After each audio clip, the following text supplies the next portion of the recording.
Many of those who attend events here at Stokes Masonic Lodge in Concord turn off Brumley Street onto the driveway leading to the lodge without really noticing the locked and barred doors to their left, which guard an opening in the hillside. Yet behind that gate lies the story of a distant period in Concord's past when the dream of treasure led to the establishment of gold mines within a quarter mile of the town square. I'm Clarence Horton. On behalf of Cabarrus County and all those persons and organizations dedicated to her heritage and its preservation, welcome to another installment of Historical Moments, the story of Old Cabarrus and her people.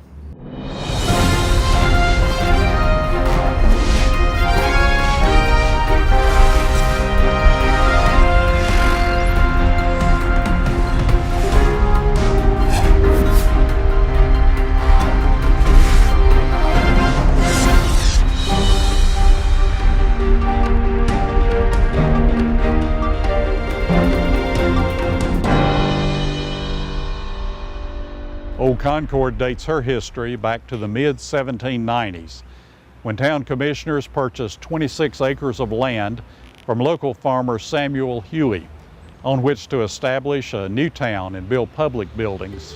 In 1796, surveyors divided the 26 acres into 45 building lots and laid out two principal streets, in the middle of which the courthouse would be built. To the east of the town site, the land dropped down to nearby 3 Mile Branch. Things went very slowly in the new, sleepy courthouse village until a time when news circulated quickly around the county that gold nuggets had been discovered in Little Meadow Creek on the land of farmer John Reed. Excitement spread and men searched for nuggets along the banks of the county's creeks. When no nuggets were found on their land, the Hueys returned to their plows and continued to till their land. The property remained in the Huey family until the 1830s, when it was sold to a local hunter and marksman named Reinhold Souther. Mr. Souther believed there was gold on the old property, and he began to dig pits and to search for gold nuggets on his own property. The process was laborious and expensive, and the mine was never a great financial success. In 1873, Mr. Souther sold the 18 acres of mine property to a local farmer named Alfred Lydecker for $325. Mr. Lydecker earned a quick profit on his purchase, selling the property the following year to a local Concord merchant and druggist named Joel Reed. Mr. Reed, although he shares a family name with John Reed, owner of the more famous Reed Gold Mine in eastern Cabarrus County, was apparently no relation. Joel Reed was born in Rowan County. He and his lovely Iredell County bride, Ellen Cresswell Reed, came to Cabarrus County just before the 1850 census. He settled in Concord, where he ran a grocery store and then became a very successful druggist. Joel Reed saw the promise in the small village, even with its muddy streets and log buildings, and began to invest in town property and lots.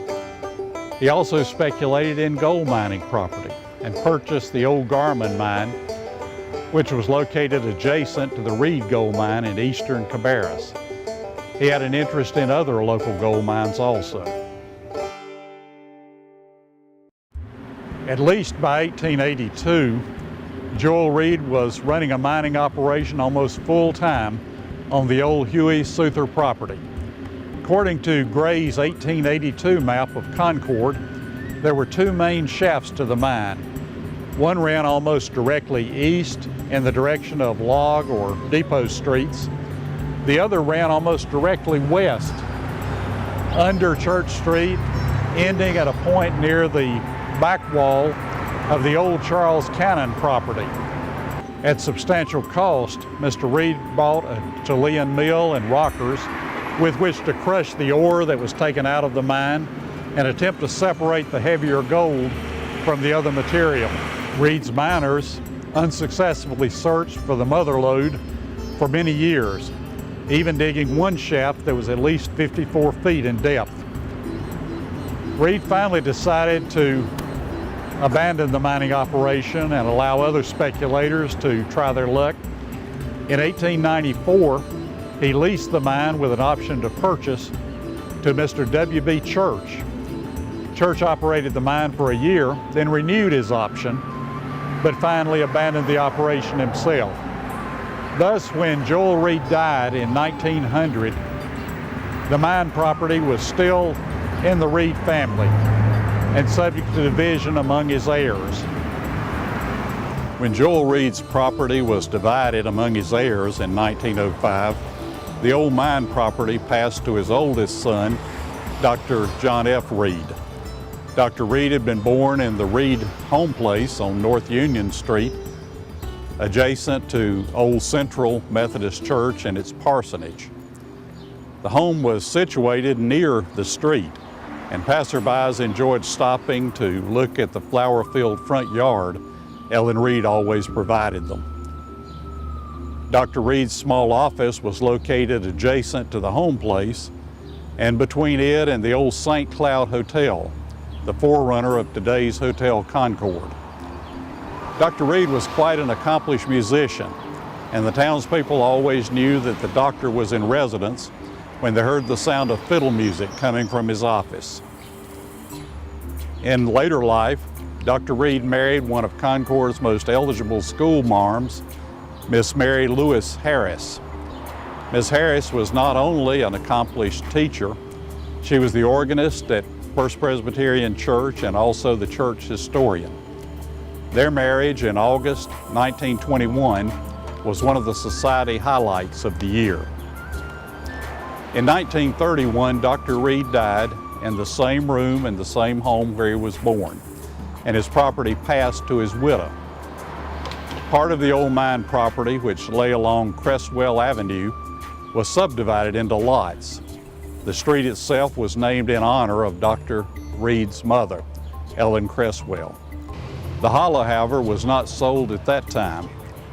Later, in 1953, Ms. Reed sold the old mine property to Stokes Masonic Lodge, in which Dr. Reed had been a member since 1896. That's not the end of our story, however. In 1949, Cabarrus County residents celebrated the 150th anniversary of the 1799 discovery of gold in Little Meadow Creek in Cabarrus County. As a part of that celebration, mining equipment and apparatus was displayed. Among those things were the old scales and weights that Joel Reed used in his old mine off Brumley. Following the end of the celebration in December 1949, his widow, Mary Lewis Reed, donated the apparatus from the mine to the Smithsonian Institution in Washington, where it still resides to this day, a memorial to those golden years before cotton became king. We're glad you were able to be with us today as we turn another faded page in the history of old Cabarrus County, this special place. We hope to see you again real soon.